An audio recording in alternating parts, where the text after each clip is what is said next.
we're going to watch the speech of Kong Ungab, and then later on, ikakabit ko nga ito sa discussion natin tungkol sa determination ng flood control project. Ang Pilipinas, okay, has been doing this kind of approach pagdating sa flood control project natin. Ano yon? Planned obsolescence. Magtatayo ng flood control project na siguradong masisira. Hindi tayo gumagawa ng flood control project para magtagal. Ang ginagawa natin, gumagawa tayo ng flood control project para ito ay masira. Okay? Bakit? Kasi nga, ang flood control project, pag nasira, sasabihin, act of nature, ganyan-ganyan, wala tayo, na-overwhelm ang flood control project ng bagyo, ganyan-ganyan. And then it is written off the books. Wala nang habulin. Diba? It's written off the books. You just have to wait for a typhoon to cross that area. Minsan kahit walang typhoon, masisira na lang siya. Diba? Sabihin na lang na baha kasi talaga namang umuulan sa buong Pilipinas eh. Talaga namang umuulan sa buong Pilipinas, bumabagyo, meron naman talagang habagat. So might as well.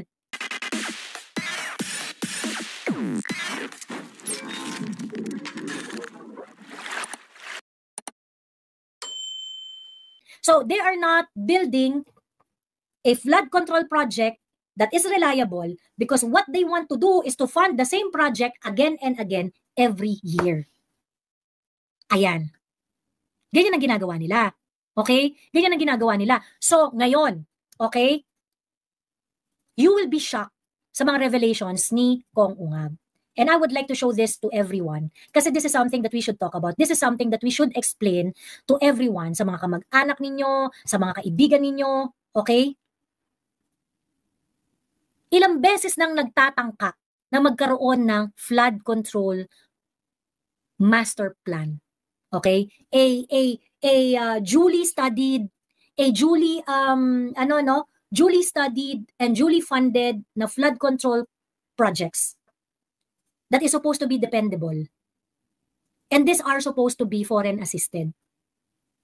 Ngayon, 11 projects ito, sabi nga ni Kong Ungab, 11 projects ito na flood control na nasa 2024 budget at nasa 2025 budget.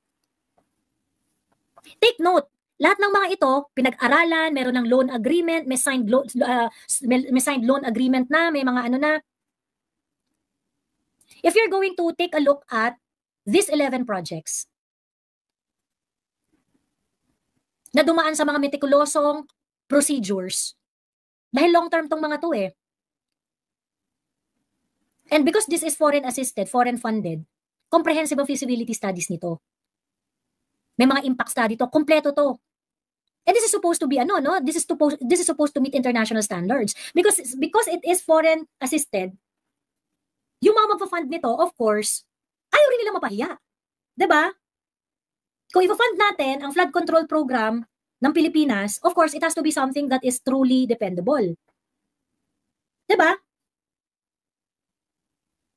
Pero bakit dinilit itong mga proyektong ito? Ayan. Before we continue talking about this, let's just watch yung ni Kong Ungab, yung speech ni Kong Ungab. Would delegate this to one of his deputies, considering that bago pa siya nakaupo. My question is this: what happened? Anong nangyari sa big ticket, high impact flood control projects that were funded by ODA? They were lodged under the Foreign Assisted Projects or FAPS. I think this was presented in the 2024 budget and 2025 budget. Can you give me an explanation or clarification on that? Kasi malalaki to. I understand that the foreign creditors here are JICA, Asian Development Bank, World Bank, IDRD, Asian Infrastructure Investment Bank, Korea Economic Cooperation Development Fund, and the government of China. Pag na-approve na kasi yan, yung mahaba yung proseso, very very technical. Kompleto yan, feasibility study, everything. Pumasa na ito sa DBCC, pumasa na sa Monetary Board, at saka meron ng sovereign guarantee. Anong nangyari? Please clarify, Your Honor. Mr. Chairman, Honorable Sid Ungab, if I may just ask Undersecretary Emil Sidain, who is in charge of our foreign assisted projects, to respond. Good morning, Madam Chair, Your Honors. Relative to the ODA or foreign funded projects, which are actually the high impact projects, this has been actually implemented, Madam Chair, Your Honors, in most of our yearly implementations since the past administrations until now. But it goes through the process of approval from the NEDA, previously with NEDA, passing through the ICC Technical Board. Then once it goes up to ICC Cabinet Committee, all the way to the NEDA Board. And until now, Mr. Chair, all these flagship projects goes to the proper vetting of all the line agencies for review.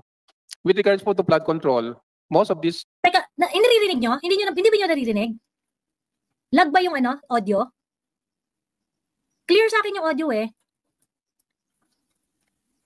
Okay lang ba sa inyo yung audio? Ayan, rinig naman. Ano, Risology, parang ikaw ang may problema. Yung video... okay. Risology, ikaw lang ang may problema. Ayan. Okay. Okay lang naman daw. Ayan. Thank you. Sige, wait lang. Projects, especially the big ticket projects, goes also to the detailed master plan and feasibility studies before this can be submitted to the NEDA or the DepDep for proper review.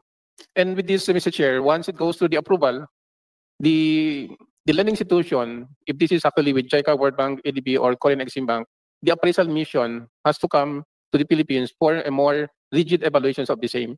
So, napakasinsinan po ang review, but isang importante po dito that we have to recognize, the NEDA ICC has to evaluate the projects on a threshold that all projects that should be funded through foreign should go a threshold passing the 10% economic internal rate of return. Meaning if the IR is low, there could be no ROI or impact to the government and to the public. So isa po yun din na tinitignan po ng ating mahal na Pangulo once it reaches the EDC, the Executive Development Council, all these projects can really give a high boost to the economic development of the country.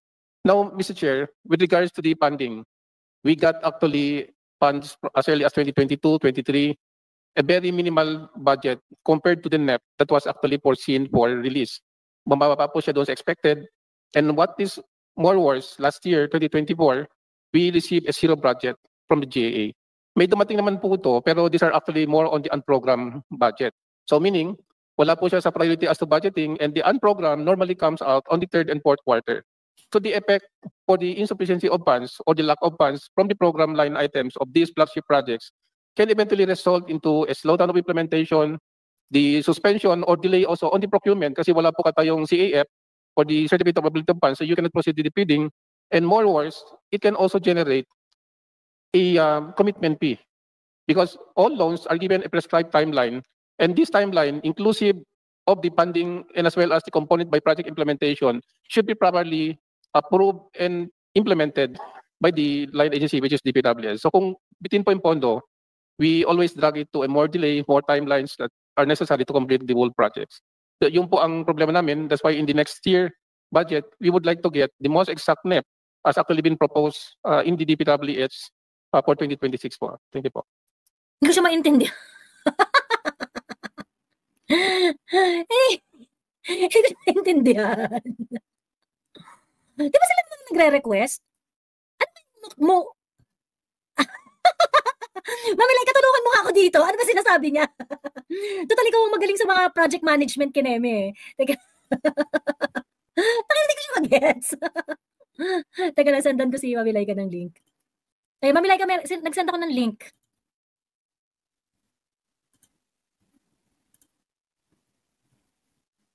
At napakabagal ng internet ko. Ano ba yan?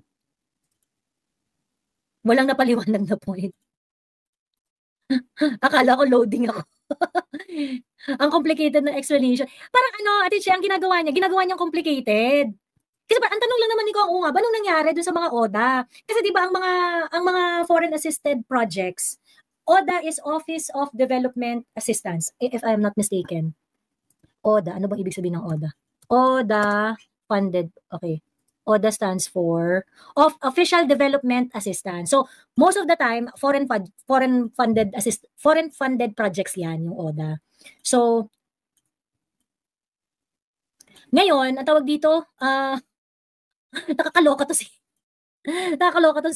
DPWH. Ayan. Sabi niya kino-complicate, no? Yung simple lang naman talaga yan eh. Okay, meron mga foreign funded projects. Yung mga funded projects na to, in terms of loans, na-approve na, nagka-feasibility study na, identify na, 11 na nga ito ganyan. So ngayon, usually kasi kapag mayroong mga foreign assisted project, hindi naman yan lahat ipapautang ng ng creditor.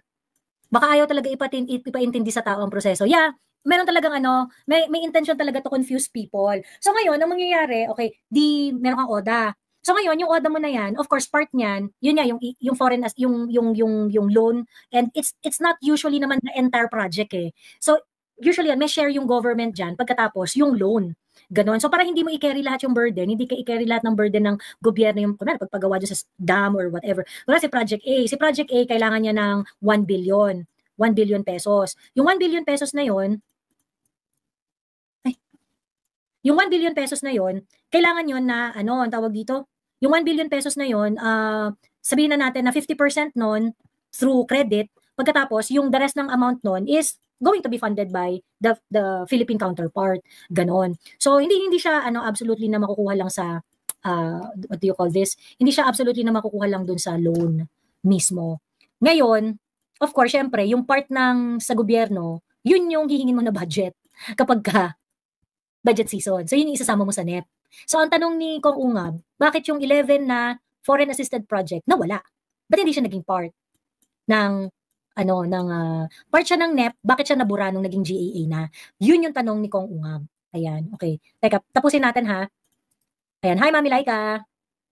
Yes, hindi ko naabutan pero naloka ako dun sa nawala, tapos ibibigay na lang, magkakaroon siya as unappropriated. And then usually binibigay sa last quarter na ng taon. Para sa flagship project, last quarter ng taon. Gagawin mong unappropriated, no? Hindi. Parang kung may matira, sige. Gagawin mong unprogrammed. Oo. Wala ka na talaga magagawa nun kasi tama siya. Kapag last quarter ka na, kaya nga sabi ko sa inyo si Inday, yung 11 days ni Inday doon sa confidential fund, na sinasabi nilang grabe naman si Inday, parang sa amin po, magaling ka. Bongga ka. Pag binigyan ka ng budget at nagamit mo kagad, nagastos mo on time, bongga ka, at nabagastos mo ng mabilis, bongga ka. Oo, kasi planning yun planning matters yun 'di ba? Ibig sabihin, meron kang sound plan na kapag dumating yung funds, implement ka lang, 'di ba? Oo, bit ka kagad. Ito ngayon, ito yung problema kasi ito parang yung foreign assisted So, hindi ka talaga pwedeng maghanap na ng mga, hangga't wala kang sure na pondo, hindi ka pwedeng kumilos. Oo. Hindi ka pwedeng maghanda, hindi ka pwedeng mag-prepare. So pag binigay sa'yo ng last quarter yan, para kang ginago niyan. Alam mo, parang alam mo namang hindi mo magagawa, pero ibibigyan ka ng pera para yung sisi sa'yo kasi bakit hindi mo nagastos yan. True. Well, ang kasi dito, later siguro pag-usapan pa natin ng mas masinsinan. Pero ang kasi dito, ang sinasabi kasi dito, ang sabi ng ibong matalinhaga, the reason why hindi talaga nila hindi nila talaga pinrioritize itong mga projects na to. Kasi nga pag foreign assisted, mahirap mangurap. Mahirap mangurap, mahirap mahirap pumorsyent. Nakabantay yung foreign entity na kapartner mo. Nakabantay yan. Kaya nga yung sabi niya, kapag binigay nyo ng last quarter yan, hindi kami, doon pa lang kami magsisimulang kumilos kasi hindi ka pwedeng magsimulang kumilos nang nakabantay yung partner mo parang magkakaroon ng masisita kayo ng foreign partner nyo na parang may anomalya. Oo. So ngayon, hindi na prioritize, ilagay nila sa unprogram. Remember yung explanation nga dyan ni Goddess tungkol sa unprogram funds, di ba? Na ang unprogram funds, mapopondohan lang yan once mapondohan na lahat ng nasa regular budget. Ibig sabihin, pang lang yan, yung pang subi-subi na lang yan na pera. So ngayon, ibig sabihin, there is an issue on priority. Hindi talaga priority itong mga flood control programs na ito. Yung flood control program na tinutukoy dito ni Kong Ungab ay itong mga ito. 11 yan. In 2024, yung 11 flood control program na yan ay ito. Ambal, Simuway River and Rio Grande Mindanao River Flood Control Projects, Cavite Industrial Area Flood Risk Management Project, Flood Risk Management Project for Cagayan de Oro River, Flood Risk Management in Cagayan, Tagoloan, and Imus Rivers, Infrastructure Preparation and Innovation Facility in walang pangalan to, walang lugar, Integrated Disaster Risk Reduction and Climate Change Adaptation Measures in Low-Lying Areas of Pampanga Bay, Integrated Flood Resilience and Adaptation Project proposed under ADB loan, wala ring wala ring lugar. Metro Manila Flood Management Phase 1, Parañaque Spillway Construction Project, JICA assisted. Pasig Marikina Channel Improvement Project, Philippine-Korea Project Preparation Facility. Yan yung 2024. 2025, ito yung 11 project. Carried yung number 1, ang Balsimuway River. Number 2, carried din. Number 3 is different. For 2025, Davao City Flood Control and Drainage Project. Kapalit nung sa project sa Cagayan de Oro. Tapos, Flood Risk Management Project for Cagayan de Oro. I think ginawang number 4 pala yung sa Cagayan de Oro.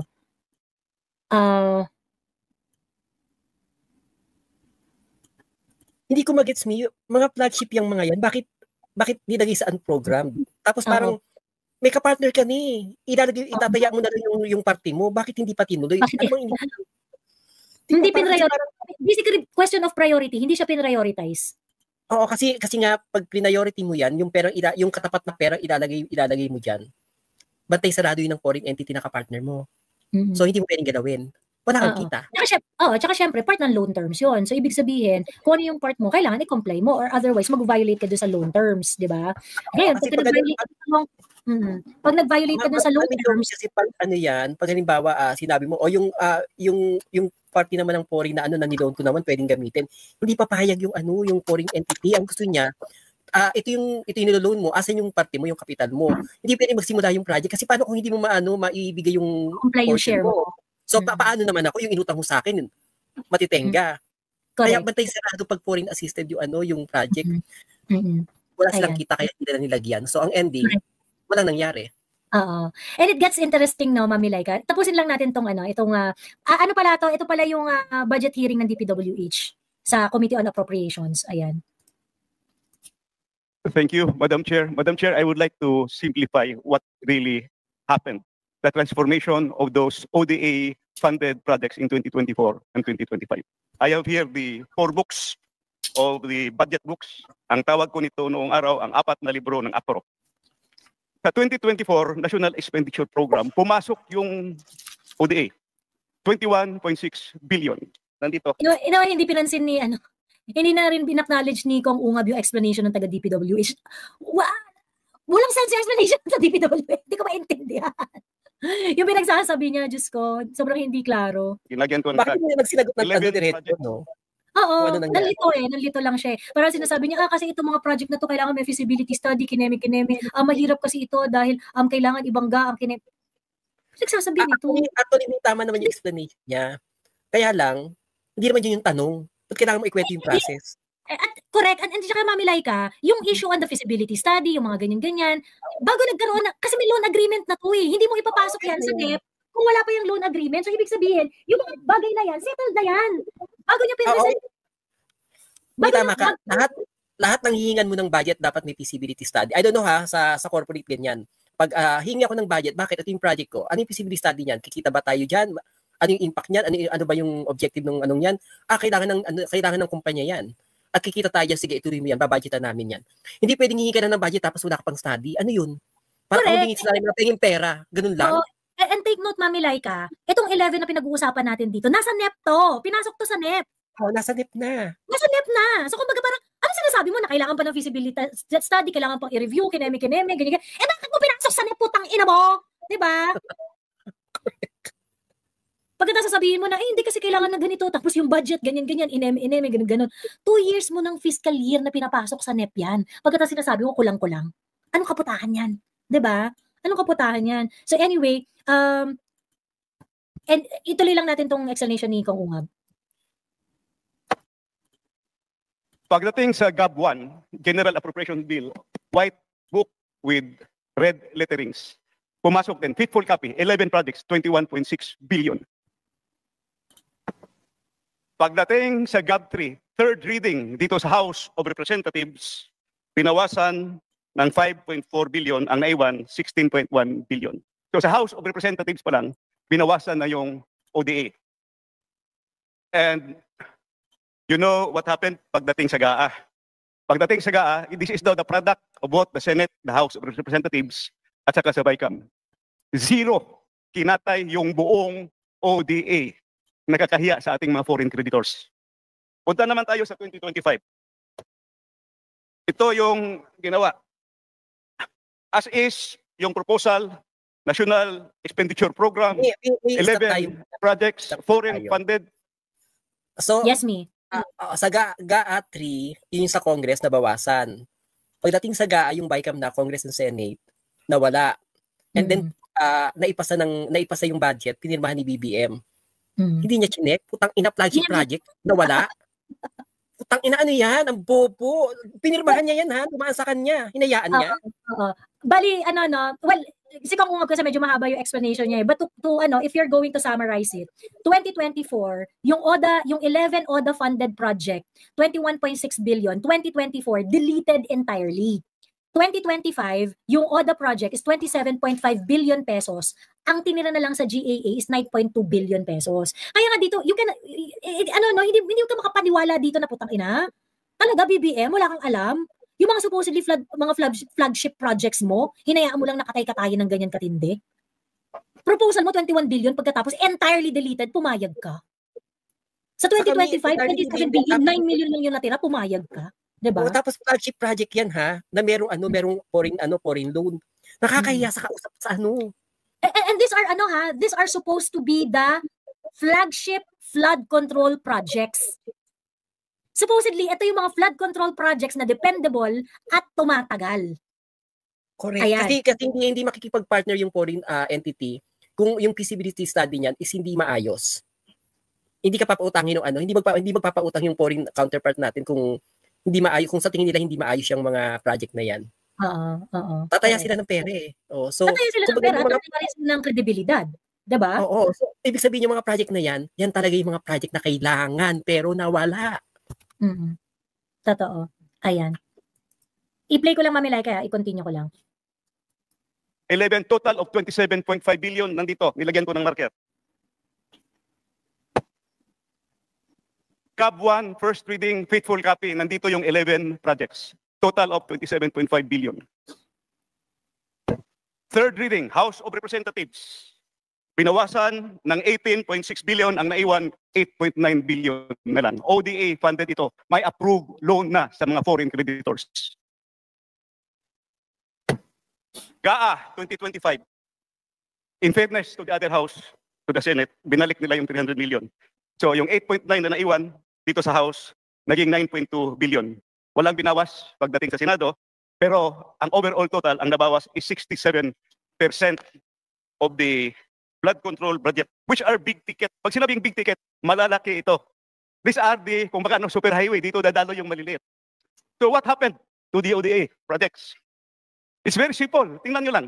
Nawala yung big ticket projects at nagsusulputan na parang kabuti yung maliliit na projects. Makita nyo yan sa budget. In other words, gi-chop-chop yung ODA foreign funded projects pumunta sa maliliit na mga proyekto.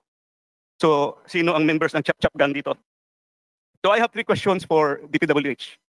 First question ko, kung natuloy sana itong mga proyekto, 2 taon yung 2024 zero budget. Please Reduced by wind up. 67%. Please wind up, Honorable Sir. These are very important questions, Your Honor. The public should know this.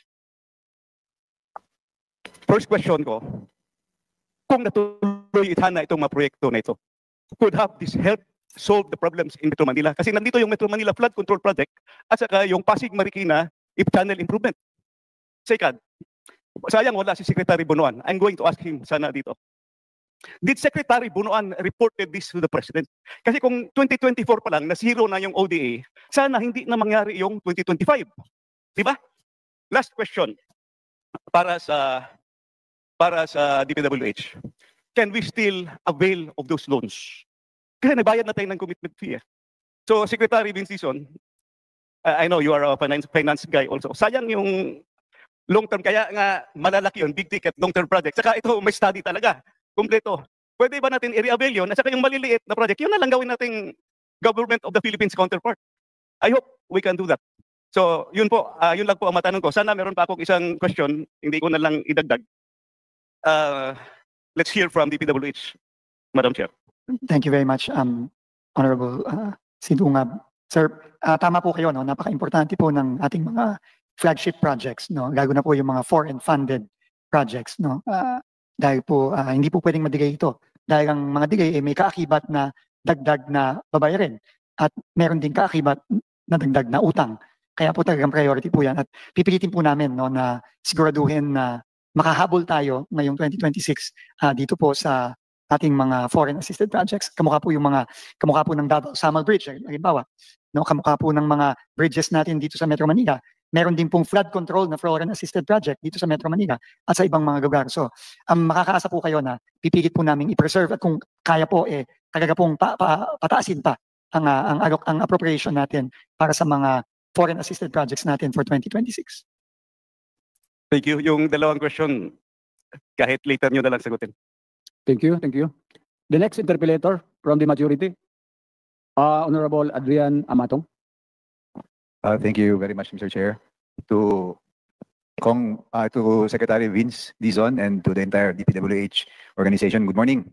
And thank you very much, Secretary, for accepting the challenge. It is a tall challenge. I think okay na yung part na yan. Thank you, third floor studio sa sa video ninyo. Yung cut ng third floor studio yung ginamit ko ayan. So anyway, ito na nga Mami Laika. Remember, okay, when I started talking about this, of course, syempre, ang pag-share ko naman sa inyo parate is yung kung paano ko naiintindihan yung mga bagay-bagay at kung paano ko naiintindihan yung mga bagay-bagay. And most of the time, I try to understand yung mga bagay-bagay thinking na ako ay isang batang paslit para madaling ma-download ba sa utak ko yung mga kaganapan. Lagi kong sinasabi na ang issue ng flood control projects ay 3 areas. Nandun tayo sa pag-determine ng flood control project. So nandito yan, doon sa yung planning, 'di ba? Sino ba ang nagpaplano? Sino ba nagpaplano ng mga flood control projects natin? Sino ba ang namimili na ito yung flood control project na dapat natin gawin?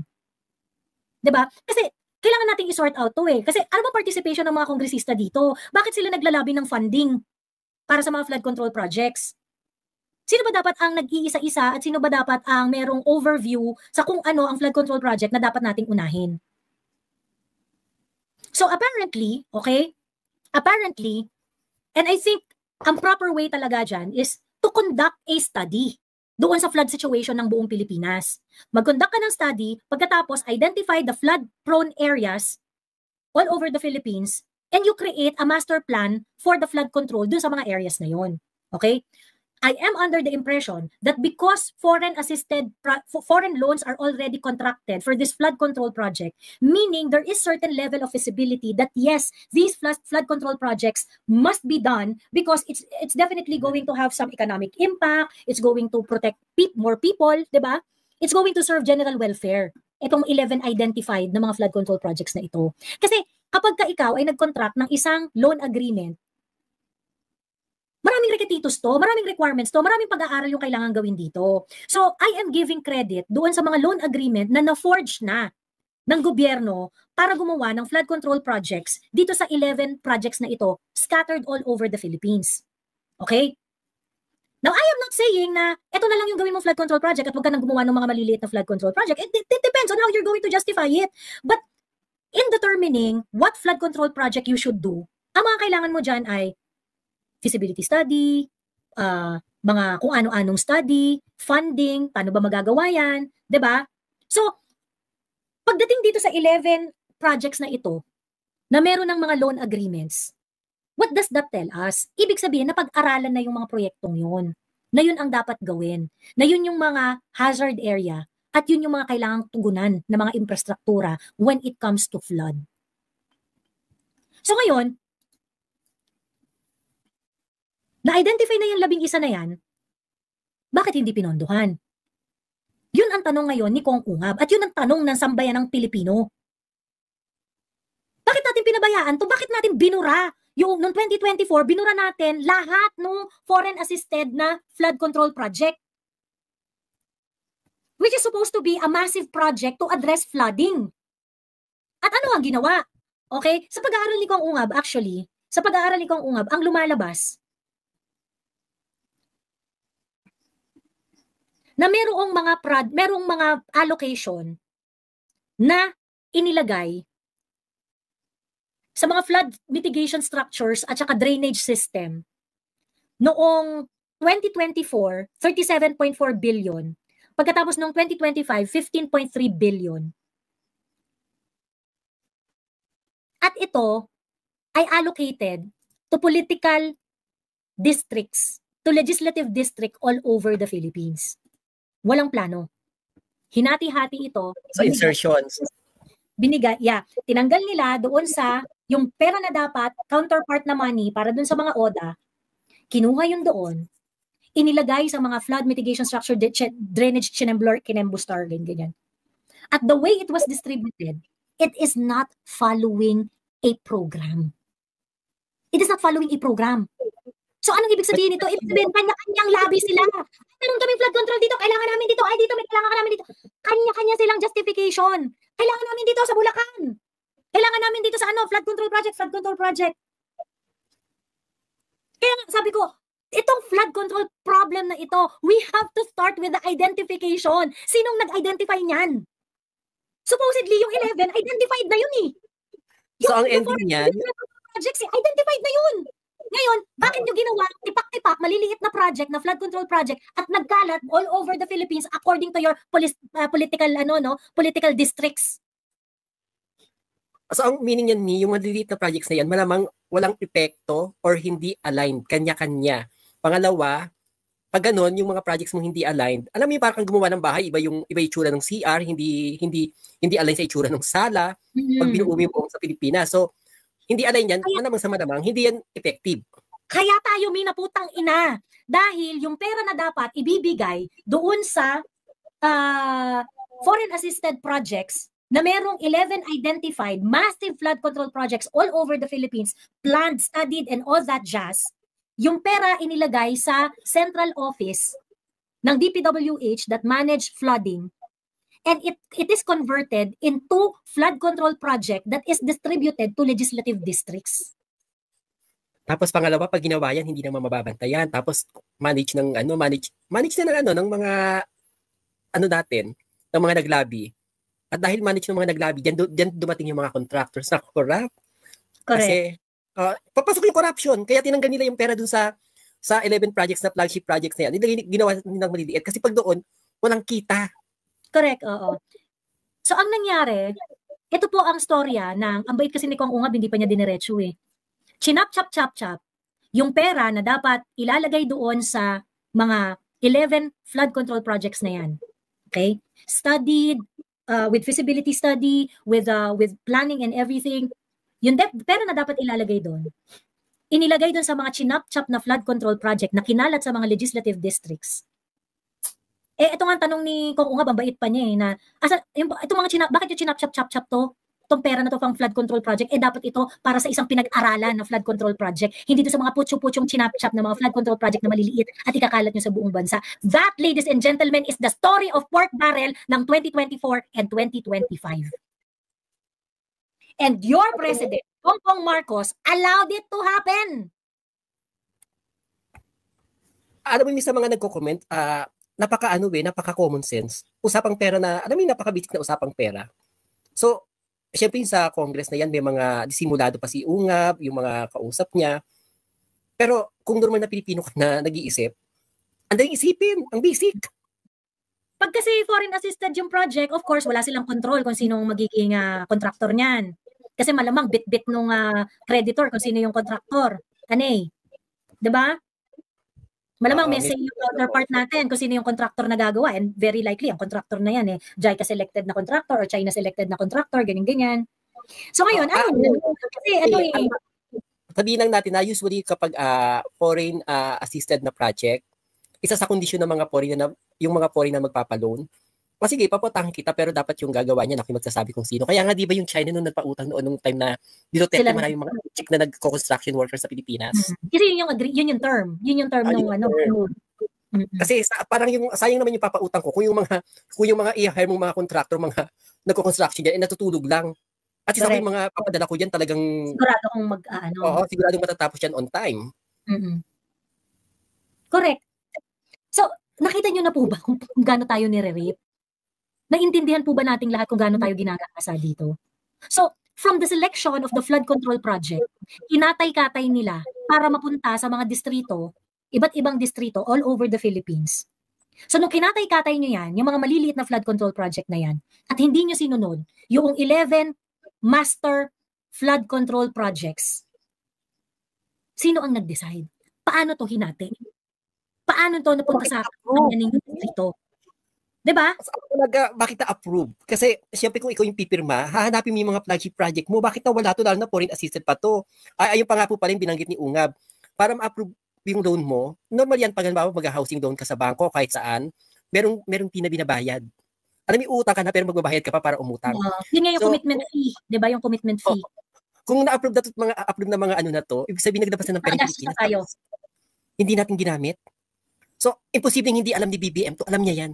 Ngayon kung hindi niya alam, putang ina, anong ginagawa mo bilang presidente? Ano, happy-happy lang, concert lang, kakagigil. Imposible hindi alam ni BBM yan, alam niya yan. Correct. Pinayagan niya yan. Pinirmahan niya eh. Ito yung dapat na i-enrage tayo. Ito yung mga bagay na kinakagalit dapat natin. Diba? Ito yung hindi ko magets yung mga ibang tao na parang, bakit pa kayo may time para i-twist at gawing anti-Duterte narrative to mga bagay-bagay na to? Hindi nyo ba nakikita yung nakikita namin? Diba? Hindi ko kasi magets dito sa mga sa mga anti-Duterte. I mean, kaya hindi tayo mag-percolate ng todo-todo into achieving same goal. Kasi yung mga ganitong bagay, ba't di kayo na-o-offend? Yung i-delete itong entire programs na ito, itong 11 projects na ito, i-delete entirely. Pagkatapos converted into small-time flood control project. Of course, syempre, mas madali nang nakawin yan kasi meron ka ng kontraktor nakaibigan. Meron ka ng kontraktor na gagawa ng kalokohan may wawaw ka na kumita ka na tapos pogi ka pa kasi identify yung project sa'yo. Sa'yo, correct. Oo, secure yung position mo ulit. Kumita ka na, pogi ka pa. Ninakawan mo ni mga Pilipino pero pogi ka pa sa paningin nila. Saan ka pa? Correct. Ngayon, ganito yung gusto nilang gawin. Ang approach nitong gobyernong to, and I also hope that Vince Dizon will say something about this. Ito ba ang approach ng gobyernong to? Planned obsolescence? Ibig sabihin, hindi talaga kayo interesado gumawa ng mga malakihang flood control projects. At ang gusto niyo yung mga maliliit lang kasi gusto niyo taon-taon nasisira. Bakit hindi kayo gumawa ng proyekto na sobrang tibay that can withstand yung mga malalaking dilubyo na darating in the future? Diba? We're not saying that na parang kapag gumawa kayo ng project, dapat hindi na yan mag-iba ever. Of course, that's impossible. May upkeep and repair. Naiintindihan naman namin yun. Wala namang problema doon. Pero ang issue dito is that you should create a flood control project na kung saan we should build upon it. Para every time na babudgetin natin yan, taon-taon, putang ina, lalong tumitibay, lalong lumalawak yung flood control, lalong napoprotektahan ng mga Pilipino. Hindi yung every typhoon season, laging na-overwhelm. Ano ba naman yan? Ano ba yung policy natin sa flood control project? Doon tayo magsimula. Anong balak ninyo sa buhay ng mga Pilipino? Yung sa mga nakikinig, yung sa mga nakikinig, kung may mga kakilala kayong medyo bata pa, na medyo explain nyo sa kanila to, para aware sila. Kasi malala talaga, alam mo yung may malaking pasabog tong kiungab na to. Yung bago na to, di ba? It is, correct. Kaya napanood ko to, sabi ko, hindi po pwedeng hindi pag-usapan to. This is something that you should, again, I understand yung mga nepo babies, ganyan-ganyan, and whatnot. Children, college students, please, you should think, more critically than that. Yung mga nepo babies, yung mga contractor sila, diskaya, ganyan. You should think higher than that. Okay? Walang masasolve na problema yan. Okay? May value yan. Hindi ko naman sinasabi na walang value yan. Okay? May value yan because it increased awareness. O ngayon, aware na kayo sa problema sa flood control project. How do we solve this? Dig deeper na. Dig deeper na kayo. Diba? Magpakatalino kayo. Huwag kayong manatiling tanga. Diba? Yan kasi ang problema sa sa pink culture and sa yellow culture. Diba? They just want you to stay on, magtatrabaho na ako kasi para may pambayad sa tax para may pang luxury car mga o sige, okay na tayo dyan. Pero guys, when you say it 1 time, 2 times, 3 times, dig deeper. We're not going to solve the problem. Kaka-content nyo ng ganyan. Look for the culprit. Paano ninyo pakakantahin itong mga contractors na to? Diba? Paano nyo babaguhin ang polisiya sa paggawa ng flood control project? And please stop making it as stop twisting this problem into an anti-Duterte narrative. Kahit iligpit ninyo ang mga Duterte, it doesn't mean that we would be able to solve this problem. It will only solve your political problem in 2028, but it will not solve our problem on the flood control. Ano bang mas importante sa inyo? Pangarap niyo sa 2028? O mabuhay at mag-exist, mag-survive dito sa mundong ibabaw na to? Isip-isip na. Magmatalino naman tayo. Now, what Kong Ungab revealed is that merong supposedly plano eh. Kasi guys, ang mga loan agreement, you cannot just negotiate it ng ganun lang ganun lang kabilis. Matagal tong pag-uusap na to. In fact, itong mga flood control programs na ito, itong mga flood control projects na ito, actually, isa ito dun sa mga binabato di ba kay Kong Pulong. Okay? Dun si Kong Pulong, malaki raw yung budget dun sa Davao City, ganyan. And I actually look the records. I actually look at the records. If you're going to look at it, dun sa distrito ni Kong Pulong, malaki talaga ang flood control project allocation noong 2020, 2021, and 2022. Apparently, the district of Kong Pulong, parts of his district is below sea level. Okay? So it means kailangan talaga ng flood control project dun sa distrito niya. And noong mga panahon na yon, they actually funded some of the foreign assisted na proyekto na ginawa doon sa Davao City. So ngayon, yung budget allocation na napunta doon kay Kong Pulong has something to do with the foreign funded projects in which the Philippines has to also provide its counterpart funding. So yun. Kaya malaki yung pera na napunta doon kay Kong Pulong, but it's not 51 billion. It's not 51 billion for flood control. So ngayon, ang punto dito is this. Importanteng attitude ng ating gobyerno, maging ng local government, na paggagawa kayo ng putang inang flood control project, it has to last. Kayong mga opisyal dito sa Bulacan, mga putang ina nyong lahat, mula governor hanggang barangay captain, putang ina nyong lahat. Kayo ang unang-unang kumubra sa mga chap-chap na mga flood control project. Mga magnanakaw kayo, mga putang ina nyo. Kasi din yung mga foreign assisted project. Di ba yung mga foreign assisted project nung time ni Duterte? Sorry, Mami Laika? Yung mga foreign assisted project nung time ni Duterte, di ba matitibay? Kasi nga, may foreign counterparts na nagbabantay. Kasi simple lang naman yung guys. Di ba pag mangungutang kayo sa kaibigan nyo, tatanungin ng kaibigan nyo, ba't kailangan mo ng pera? Saan mo gagamitin? Kung sabihin, ay kasi gusto ko na gusto kong mag-disco, gusto kong rumampa. Papautangin ka ba? So meaning, yung mga projects na yan, dumaan yan sa masusing pagsisiyasat ng mga utangan natin. Kaya na-approve yung mga yan. So ito yung mga importanteng project na itinabi natin at gumawa tayo ng maliliit na project. Bakit? Kasi sabihin nyo walang korupsyon. Parang sabihin nyo sa lang yung panot yan. Parang ang hirap intindihin, di ba? Na parang yung kailangan, tinabi mo, gumawa ka ng maliliit na project, tapos sabihin mo walang korupsyon. Pero bakit mo kailangan gawin yun, di ba? True. Alam mo yung isa sa mga issues nito, kasi yung sa 2025, mga China loans yun eh. Mga flood control projects na funded ng China. I think it has something to do with baka may mga kasama dyan yung mga anti-China sentiments kasi kaya ganun eh. Teka, ito yung ipapakita ko lang yung Sige Mami Laika, kwento ka lang. Kasi ipapakita ko yung mga flood control project na. Ito sinasabi ni na flood control project na sa Davao City na hindi pinondohan. Davao City Flood Control Project and Drainage Project na ni-request nila noong 2025 hindi pinondohan. Kaya kahit yung time nung di ba, itong mga kakamping na ang daming Chinese sa Pilipinas, kasi makikita mo talaga kahit sa Makati, maglalakad yung mga inchik, may dalang mansanas o kaya orange kasi mga construction worker. Kasi kung ako naman yung China, magpapautang ko sa Pilipinas, gusto ko talaga yung manpower ko yung gagawa para sigurado kasi syempre pera ko yun eh. At alam naman natin sa China, kahit sa Hong Kong, ever since, kahit yung 1990s, pag nagpupunta ako ng Hong Kong, may ginagawang kalsada may nire-repair na kalsada sa gabi. Kinabukasan ng umaga, dadaan ka na, ayos na. Kaya sa atin, ilang buwan yung paghukay bago matapos. True. Ayun. Tapos, syempre may mga flimsy reasons sila dito. Di ba parang before, ginagawa nilang excuse na, hindi kasi merong mga requirements, mataas yung rates, mataas yung loans, ganyan. Parang, puto, talaga ba? Diyos ko.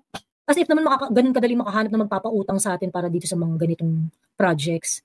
Ayun. Well, anyway. Ayan. Sabihin ko na lang yung 11 flood control projects, okay?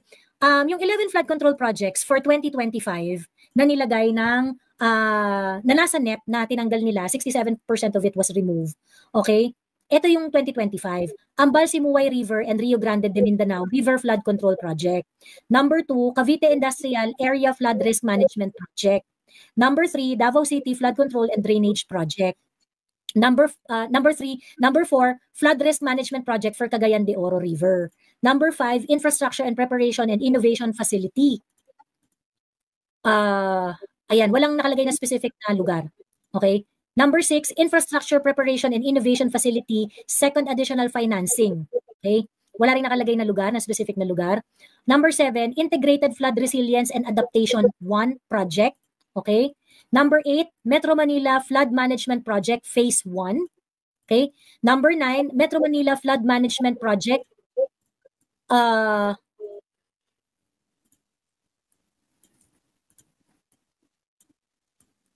ayun, pang phase 1 din to pang phase 1 din siya. Phase 1, number 9, Metro Manila Flood Management Project. Teka, kumpara ko lang din sa number 9. Okay, anyway, teka lang. Mas malala pa yung nangyayari ngayon kaysa sa pandemic. Di ba nung time Duterte, medyo umaangat na tayo, di ba? Tapos nagka-pandemic. Number 10. Wala, lalo tayong pumalpak. Correct. Number 10, Pasig Marikina Channel Improvement Project. Number 11, Philippine-Korea Project Preparation Facility. Another flood control project. Yung 11 na yun, lahat yung flood control yung lahat ng minention ko. Lahat rin yung sinabi ni Kong Unga, he's talking about flood control projects. Ayan.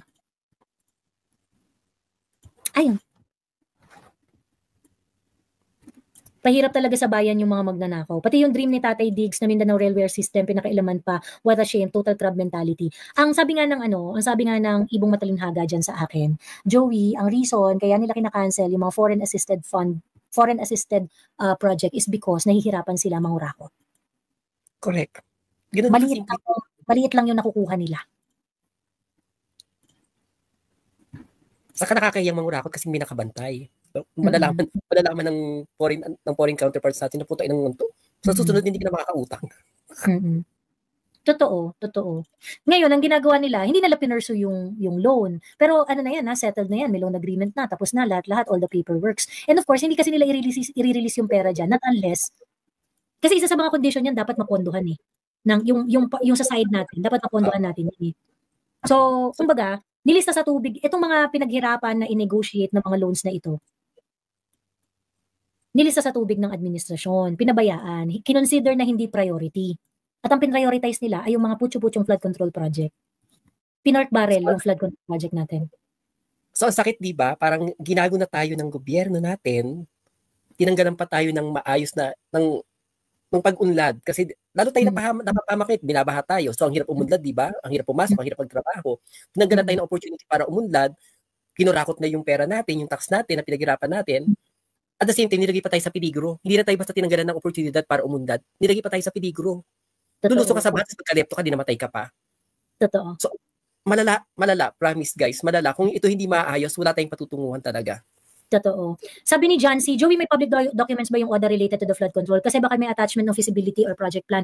Nung panahon ni PRRD, lahat ng loan agreements available sa DOF, sa Department of Finance. So, I am not sure if these are available, but it should be available. Kasi yan yung yan yung policy ni PRRD before Dapat lahat ng mga loan agreements na yan, available dapat. Pati yung attachment available talaga lahat dapat. Ayun. Nakakatuwa lang, Min, kasi yung sumisira sa diskarte, kay Pinoy yung Yolanda, kay Da Junior, mga pagbaha, mga ulan din, calamity. So parang pinapacheck kayo ng Diyos, o kaya in-expose kayo ng Diyos sa mga kakaanuhan nyo. Totoo, ayun. Sabi ni Joyce, OMG, ganun ba Joey? Kaya pala, sayang ang build ni Tatay Diggs. Ayun. So what can we do? Ang hirap, no? We really need to achieve the, sobrang loaded nung question parang ang hirap sagutin. We really need to achieve, public consciousness na if you're going to accept this kind of life, ganito na lang tayo. Meron akong shinare na photo May comment si Mark Santos. Ang sabi niya, ang gagaling niyo magsalita, pero ano bang hakbang ang nagawa niyo para mabago ang Pilipinas? Gago ka ba? Ito di ba naghihimay-himay na kami para malaman ng mga Pilipino kung paano tayo ginagago? Ikaw, anong ginawa mong hakbang? Bakit mo minemenos, Mark Santos, yung mga ginagawa ng mga ordinaryong tao? Bakit mo minemenos? Ano bang gusto mo, magpakabayani kami? Pumunta kami sa Batasan pagkatapos mag-suicide kami doon. Ano bang gusto mong gawin namin? Or puntahan namin yung bahay ni Martin? Tapos batuhin namin siya ng tae, ganun ba? What exactly do you want? Kasi kapag ganito yung line of thinking natin, na parang, hindi, kailangan just, if gusto mo magpakabayani Mark Santos, go ahead, hindi kita pipigilan. Do it, walang problema. Okay, walang problema.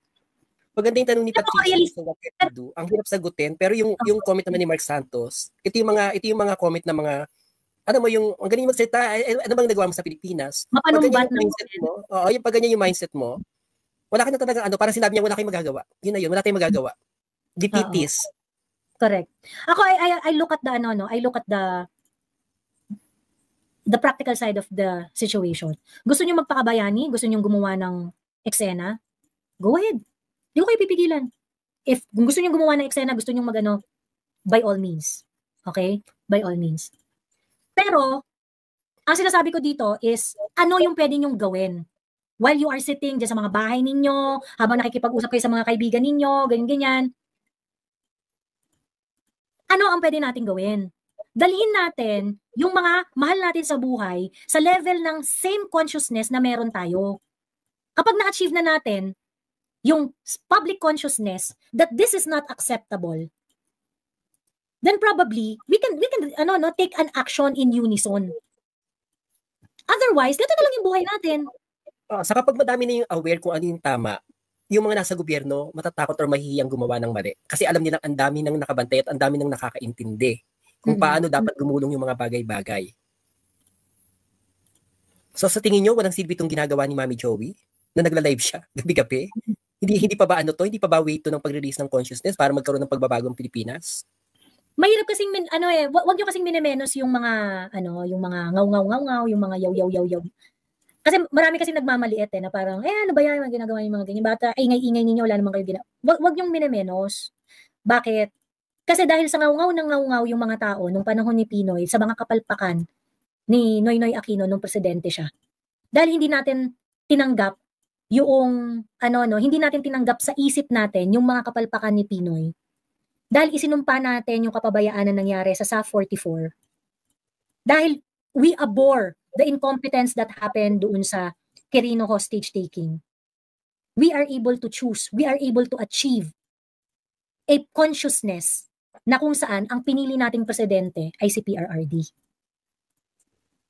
So, huwag yung isipin na, hindi, yung pagsasalita natin, yung pakikipag-usap natin sa mga kaibigan natin, yung mga pag-educate natin sa mga taong mahal natin sa buhay, sa mga kaibigan natin, sa mga mga ka-office natin. Huwag yung isipin na walang nararating yan. Meron yan nararating. Napatunayan na natin yan. Kaya nga tayo nakapili ng Duterte noong 2016. Ang daming nagkaroon ng political awakening because of Yolanda.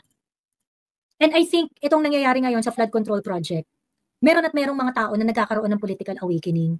And what we need to do is to bring them in the same consciousness level na meron tayo so that it would be easier to act in unison. Ngayon, kung merong gustong magpakabayani, let's say gusto ni Mark Santos na magpakabayani, susuportahan ko yan. Go ahead. Go ahead, susuportahan ko yan. 'Di ba? Gusto mong umaksyon, sabi nga ni PRRD pagka meron daw nagpunta sa Batasan at nag-suicide bomb doon, patay lahat ng mga korap sa Pilipinas. 'Di ba? Parang gusto mong gawin yan, hindi kita pipigilan, 'di ba? Ibig ko sabihin, parang let us not question yung ginagawa ng iba no matter how big or how small it is. Hindi dapat ganun yung tanong. Let us seriously ask ourselves, at this point, ano yung kaya mong i-offer? Ano yung kaya mong gawin? 'Di ba? Start organizing. Start talking to people that you love, to your friends. Start talking to to your colleague about this. Siguro 'di ba, mas okay yung ganun kasi yung parang memenusin mo yung ginagawa ng iba. Okay na ba? Ayun. Or otherwise, ganito na lang tayo. Ganito kami sa Bulacan, libing pagkatapos ganyan ang sitwasyon. Sa apalit, may boyfriend ako noon na ganyan yung lugar nila. Makabebe pala. Tapos nilibing yung tatay niya, ganyan na ganyan din. Pero yun naman kasi talagang mahain yung lugar nila, kumbaga given na yun. Tapos parang nagkaroon ng improvement, pero lately yata, parang last year or sabi nung kapatid nung ex ko, gano'n na naman daw. Sa Makabebe. Yung mga Oo. kung may mga taga Makabebe rito, tama di ba? Yung parang 2 buwan, 3 buwan na nakikita yung lupa. Pero tas yung mga bahay, imbes na tricycle, bangka yun nasa gilid. Oo. Parang sobrang unacceptable na to. Ganito na. Anyway, ayan. Mami Laika, ako ay mag-e-end live na dahil ako ay may kailangan gawin. At maraming salamat sa lahat ng nakinig ngayong gabi. At pasensya na maaga tayo mag-e-end live. So, alas 4 na tayo kagabi yato, alas 5 ng umaga, naloka sa akin natin. Diyos ko. Ayan. Pero kailangan na natin mag-end live kasi meron akong kailangan gawin at kailangan kong gumising ng maaga mamaya, ngayong Sabado. But anyway, I thank everyone for participating and let's just do let's just do what Pero we can. banggitin ko lang ha, itong pasabog na to ngayon ni Unghab, itong araw na to, yung discussion na yan ngayon, ito yung dapat talagang himayin. Kasi Correct. ito talaga, ang linaw na nito na may mali. Sobra. Ito ang ikwento ninyo sa lahat ng mga kakilala ninyo. Ayan. Okay? Anyway, Mami Laika, thank you very much for joining me today at maraming salamat din.